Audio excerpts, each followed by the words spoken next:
Odamlar meni izlab kelib, meni jo'ram meni yaxshi ko'rmaydi ekan. Meni jo'ram. Undaq yig'lab ketadi qarang. Bularning gapini anglasangiz endi jo'risi yaxshi ko'rmaydi desangiz, amaliyotda jo'risi qattiq yaxshi ko'ryapotgan. Bular yaxshi ko'rilayotgan. Lekin meni jo'ram yaxshi ko'rmaydi. Voy mening dardim jiq deganlik shu 50 minutlik maslahatni yig'lab to'shqizdi-da bular. Men gap qilishga o'rganmayman-da. Şunlaşqan nurg'ulg'an odamningki muhabbatga bo'lgan ko'z qarashi nihoyat xira. Bu muhabbat deganlik bir cho'ng bir qozonga o'xshaydi. Bu qozonni har bir odam konkretni bir narsa bilan to'shqizadi. Ba'zilar guruch selib to'shqizadi, ba'zilar un selib to'shqizadi, ba'zilar balkim go'sht İçpegen narsani yapma to'shqizadi. Shunga bu muhabbat degan bu bir cho'ng insoniyat deganda xira bir g'ungufqin. Buni har birimizningki qozonning ichiga konkretni selib o'lchib olgan muhabbat ko'rsatkuchimiz bo'ladi. Masalan, bir qiz mundaq deydi. Men shundaq samimiy bir oqko'ngil bir qiz. Bu umrimda men yolg'on gap qilmayman. Lekin qerishgandek mening yo'ldoshim menga yolg'on gap qiladigan chiqib qoldi. Meni yaxshi ko'rmayotgan, balam bo'lmasa men ajrashib ketibdi. Manda deydi-chu. Endi mush qizni elib aytsak, bu qizningki muhabbatning o'lchimi rostchilik, samimiyat. Mushu o'ziga rost gap qilgan odamni meni yaxshi ko'radi. Yolg'on gap qilgan odamni meni yaxshi ko'rmaydi, menga nafratlandi deb mushundaq ko'rsatkuch qilib olgan bu qiz bola.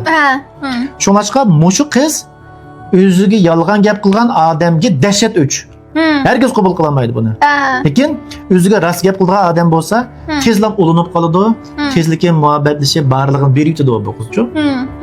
Lekin buning yo'ldoshining muhabbat ko'rsatkuchi bu emas bu yerda-chu. Shunga mush qizning muhabbat o'lchimi bu yerda rostchilik. Lekin rost gapni anglashga xil zo'r kuch-qudrat ketadi. Ba'zida biz rost gapni anglagandek madorimiz bo'lmaydi-chu. Şunlaşqa yalğan gapning mavjud bo'lib turishdagi sabab bu yerda yalğan gap siliq, yumshoq, rohat. Shunlaşqa necha million yillik tadrijiy taraqqiyot jarayonida bu yalğan gap shallanib ketmay, nasl qurib ketmay bugunga keldi. Lozim bo'lg'achqa bizning hayotimizga-chu. Bu qiz hamda rost gapni anglashga bak xushtar bo'lgan bilan rost gapni ko'tagidek madori yo'q. Shunlaşqa bu yalğan gapni anglaydi. Lekin yalğan gapni anglaganda men aldandim, meni yaxshi ko'rmadi. Chunki muhabbatning ko'rsatkuchi rost gap qilsa yaxshi ko'rgan, yolg'on gap qilsa yaxshi ko'rmagandi. Meni yo'ldoshim yaxshi ko'rmaydigan bo'lib qopti. Men cho'qim yaxshi ko'rilishim kerak. Men ajrashib ketaman. Tushundingizmi? Shunga bu muhabbatning ko'rsatkuchi u nihoyat shaxsiy, nihoyat konkret, nihoyat individual. Har bir insonga o'xshamaydigan bir narsa. Erning buni oldig'ini herkes buni yaxshi ko'rmaydiganlikdan direkt bermaydi. To'g'ri. Balkim buni bak yaxshi ko'ra.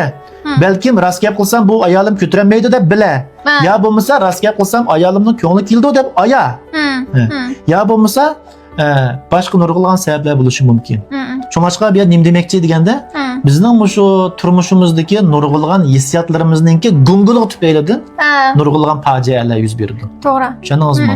Biz mush hissiyotlarimizni aniq konkret nima qilib olsak, bizni qiynayotgan har qanday razil, japa, azobli kuch shap qilmaysizlar.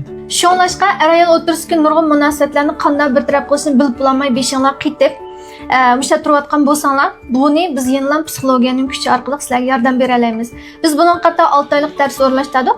Boshpatda aloqa qilish undarimiz bor. Qitib aloqalashsanglar bo'ldi.